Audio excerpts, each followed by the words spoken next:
स्वागत आहे मित्रांनो पुन्हा एकदा तुमच्या भावाच्या YouTube चॅनलवरती, ज्या चॅनलचं नाव आहे RS क्रिएशन। तर आजचा व्हिडिओ एकदम खास आणि जबरदस्त झालेला आहे मित्रांनो, जरा स्किप न करता शेवटपर्यंत व्हिडिओमध्ये वापरले जे बीटमार्क आणि शिकेबी प्रीसेट याची जी लिंक आहे ती मला आपल्या वेबसाईटवर मिळून जाईल। त्यातून तुम्ही इझिली इम्पोर्ट करू शकता अलाइट मोशन मध्ये। तेच आपण व्हिडिओमध्ये वापरले जे मटेरियल आहे याची लिंक तुम्हाला आपल्या वेबसाईटवर मिळून जाईल। तेथून तुम्ही इझिली डाउनलोड करू शकता आणि यूज करू शकता स्टेटस मध्ये। तर चॅनलवर नवीन असेल तर चॅनलला सबस्क्राइब करा आणि बेल आयकॉन ऑल वर सेट करा। तर तुमचा जराही न वेळ घालवता व्हिडिओला सुरुवात करूया। जय श्रीराम जय शिवराय मित्रांनो। तर सगळ्यात पहिल्यांदा अलाइट मोशन ओपन करून घेतल्यानंतर सिंपली आपला प्रोजेक्ट मध्ये यायचं आहे। आता प्रोजेक्ट मध्ये आल्यानंतर आजच्या व्हिडिओमध्ये जे बीटमार्क प्रीसेट दिलेला आहे तो सिंपली आपल्याला इम्पोर्ट करून घ्यायचा आपल्या वेबसाईटवरून अलाइट मोशन मध्ये। तर सगळ्यात पहिल्यांदा आपण इम्पोर्ट करून घेतल्यानंतर काय करायचं आहे, तो बीटमार्क प्रीसेट ओपन करून घ्यायचा आहे। तो ओपन करून घेतल्यानंतर बघू शकता याचा इंटरफेस तुम्हाला अशा प्रकारे दिसून येणार आहे। तर व्हिडिओमध्ये वापरलेले group link, layer, emoji, PNG आपण इथेच प्रोव्हाइड केलेले आहेत। फक्त इथे तुमचा इमेज रिप्लेस कसा करायचा तो स्टेप बाय स्टेप मी इथं सांगणार आहोत। तर सगळ्यात पहिल्यांदा स्टार्टिंगला येऊन खालील प्लसचे नाव क्लिक करून मीडियामध्ये जायचं आहे। तर मीडियामध्ये गेल्यानंतर बघू शकता अशा प्रकारे सिंपली आजचं मटेरियल राहणार आहे।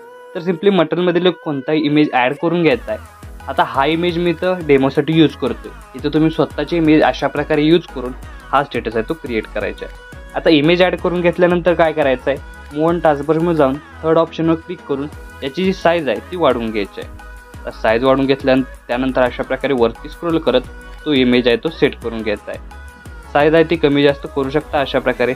तर साईज कमी करून घेतल्यानंतर याची जी लेंथ आहे ती आपल्याला काय करायचं आहे 19.18 या सेकंदाच्या बीटमार्कपर्यंत वाढवून तिथं आपल्याला तोच इमेज लेअर सिलेक्ट करून ब्लेंडिंग ऑपेसिटीवर जायचं आहे। त्यानंतर याची जी ब्लेंडिंग ऑपेसिटी आहे ती आपल्याला 30 ते 40 तुम्ही ठेवू शकता। मी इथं 30% ठेवून घेतोय। 30% ठेवल्यानंतर बॅक निघून इफेक्टमध्ये जायचं आहे, ॲड इफेक्टवर क्लिक करायचं आहे आणि इथं आपल्याला सर्क्युलेशन वायब्लन्स हा इफेक्ट आहे तो सर्च करायचा आहे आणि तो सिलेक्ट करून स्टँडर्ड सेटिंगवर ओपन करायचा आहे आणि याचं जे सर्क्युलेशन आहे ते -100 करून टाकायचं आहे। म्हणजे आपला इमेज आहे तो रेडी झालेला आहे। त्यानंतर काय करायचं आहे की इमेज लॉंग प्रेस करून आपल्याला बॅकग्राऊंडला घ्यायची। अशा प्रकारे बघू शकता लॉंग प्रेस करून आपल्याला बॅकग्राऊंडला इमेज आहे तो घेऊन यायचे, म्हणजे याचा ओव्हरऑल लुक तुम्हाला अशा प्रकारे दिसून येणार आहे बघू शकताय। तर सिंपली अशा प्रकारे इमेज आणल्यानंतर तुम्हाला अशा प्रकारे इंटरफेस दिसून येणार आहे। तर सिंपली नेक्स्ट स्टेप काय करायचं आहे की स्टार्टिंगला ग्रुप नंबर 1 आणि ग्रुप नंबर 2 या दोन्ही लेअरला तुमचा इमेज आहे तो ॲड करायचा आहे। सगळ्यात पहिल्यांदा ग्रुप नंबर 1 सिलेक्ट करून एडिट ग्रुपवर क्लिक करायचं आहे, खालील प्लसचे नाव क्लिक करून मीडियामध्ये जायचं आहे आणि तुमचा अशा प्रकारे कोणताही एक इमेज ॲड करून त्याची लेंथ वाढवायची अशा प्रकारे आणि तो आपल्याला सर्कलच्या खालच्या लेअरला म्हणजे सेकंड लास्ट लेअरला घेऊन येऊन इथं आपल्याला काय करायचं तोच इमेज लेअर कमी जास्त करून अशा प्रकारे इथं आपल्याला सेट करून घ्यायचा आहे अशा प्रकारे। आता सेट झाल्यानंतर बॅक निघून यायचं आहे आणि बघू शकता ग्रुप नंबर 1 ला तुम्हाला अशा प्रकारे इमेज बसलेला आहे। त्यानंतर नेक्स्ट स्टेप काय करायचे, ग्रुप नंबर 2 ला क्लिक करून एडिट ग्रुपला क्लिक करून प्लसचे नाव क्लिक करून मीडियामध्ये जायचं आणि तुमचा इमेज अशा प्रकारे ॲड करून तो काय करायचा आहे मधोमध घेऊन यायचा आहे। त्यानंतर त्याची साईज कमी जास्त करून अशा प्रकारे इमेज आहे तो सेट करून टाकायचा आहे। तर सेट करून घेतल्यानंतर बघू शकता तुम्हाला याचा ओव्हरऑल लुक अशा प्रकारे दिसून येणार आहे। अशाच प्रकारे ग्रुप 3 ला क्लिक करून एडिट ग्रुपला क्लिक करायचं आहे, स्टार्टिंग लावून खाली प्लसचे नाव क्लिक करून मीडियामध्ये जायचं आहे आणि तुमचा इमेज अशा प्रकारे कोणताही ॲड करून तो मधोमध घ्यायचा आहे। त्याची साईज कमी जास्त करून अशा प्रकारे तो इमेज लेअर इथं सेट करून घ्यायचा आहे। तर सेट झाल्यानंतर बघू शकता तुम्हाला याचा ओव्हरऑल लुक अशा प्रकारे दिसून येणार आहे।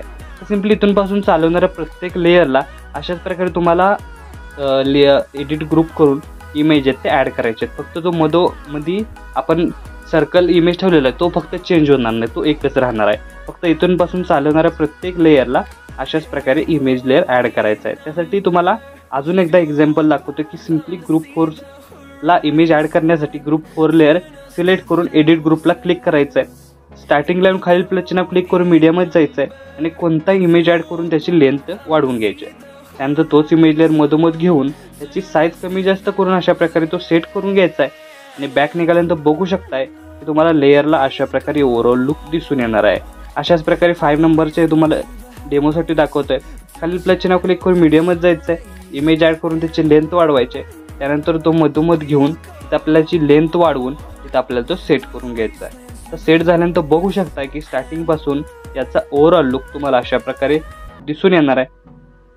तर आता राहिलेल्या बाकीचे जे लेअर आहेत आता बघू शकता इथं तुम्ही 4 नंबरची अशा प्रकारे त्यानंतर 5 नंबर तुम्हाला अशा प्रकारे दिसून येणार आहे। तर तुम्हाला काय करायचे की ही ज्या आता राहिलेल्या बाकीचे जे लेयर आहे ते सर्व लेयर आहे ते तुम्हाला अशाच प्रकारे ऍड करून घ्यायचे आहेत, बघू शकताय। तर मी हे अशाच प्रकारे ऍड करून घेतोय, तुम्ही हे अशाच प्रकारे ऍड करून घ्या। तर अशा प्रकारे बघू शकता आपण प्रत्येक लेअरला जसं मी तुम्हाला डेमोसाठी सांगितलेलं आहे तशाच प्रकारे आपण इमेज ऍड केलेले आहेत। तर याचा ओव्हरऑल लुक तुम्हाला अशा प्रकारे दिसून येणार आहे। तर आपलं पहिलं ॲनिमेशन आहे ते इथं क्रिएट झालेलं आहे। आता सेकंड ॲनिमेशनसाठी आपल्याला काय करायचं आहे की सगळ्यात पहिल्यांदा 26.17 या सेकंदाची बीटमार्क करून खालील प्लस चिन्ह क्लिक करून मीडियामध्ये जायचं आहे आणि मीडियामधील 2 इमेज तुमचे अशा प्रकारे ऍड करून घ्यायचे आहेत। इथं मी 2 इमेज ऍड करून घेतलेले आहेत। त्यानंतर ते इमेज फुल स्क्रीन करण्यासाठी वरती 3 डॉटला क्लिक करून फिल कंपोजिशन लेयर एकदा क्लिक करायचा आहे, म्हणजे आपला जो इमेज आहे तो इथं फुल स्क्रीन होऊन जाणार। फुल स्क्रीन झाल्यानंतर काय करायचं आहे की हे 2 इमेज लेअर लॉंग प्रेस करून या दोन्ही लेअरच्या खाली घेऊन यायचे आहेत, म्हणजे PNG आहेत आपल्या त्या वरती दिसून येतील। त्यानंतर नेक्स्ट स्टेप काय करायचे की अशा प्रकारे बघू शकता इमेज थोडीशी साईज वाढवून अशा प्रकारे सेट करून घ्यायचे आहे। आणि त्यानंतर काय करायचं आहे की आता ह्या इमेज लेअरला आपल्याला इंक इफेक्ट अप्लाय करायचा आहे। त्यासाठी खालील प्लस चिन्ह क्लिक करून मीडियामध्ये जायचं आहे आणि मटेरियलमध्ये जो इंक इफेक्ट आहे तो ॲड करून अशा प्रकारे ब्लेंडिंग ऑपॅसिटीमध्ये जाऊन लाईटरमध्ये जाऊन स्क्रीन करायचे आहे। त्यानंतर मूव्ह ऑन टास्कबारमध्ये जाऊन -डिग्री रोटेट करून घ्यायचे आहे 90 डिग्री। त्यानंतर 3 डॉटला क्लिक करून फिल कंपोजिशन एकदा क्लिक करायचं आहे। तर याचा ओव्हरऑल लुक तुम्हाला अशा प्रकारे दिसून येणार आहे। त्यानंतर काय करायचं आहे हाच इफेक्ट कॉपीच्या बटनावर क्लिक करून कॉपी लेअर करून घ्यायचं आहे आणि समोरच्या लेअरला पेस्ट करायचे आहे, म्हणजे याचा ओव्हरऑल लुक तुम्हाला अशा प्रकारे दिसून येणार आहे। तर आपला स्टेटस आहे तो अशा प्रकारे याचा ओव्हरऑल लुक तुम्हाला अशा प्रकारे दिसून येणार आहे, बघू शकताय स्टार्टिंग पासून। तर बघू शकता आपला स्टेटस आहे तो इथं क्रिएट झालेला आहे। आता याला सेव्ह करण्यासाठी आपल्याला काय करायचं आहे की सगळ्यात पहिल्यांदा बॅक निघायचं आहे, वरती ॲरो चिन्ह एकदा क्लिक करून व्हिडिओचं ऑप्शन सिलेक्ट करायचं आहे। त्यानंतर एक्सपोर्टवर क्लिक करून अशा प्रकारे आपला स्टेटस आहे तो HD मध्ये सेव्ह होऊन जाईल।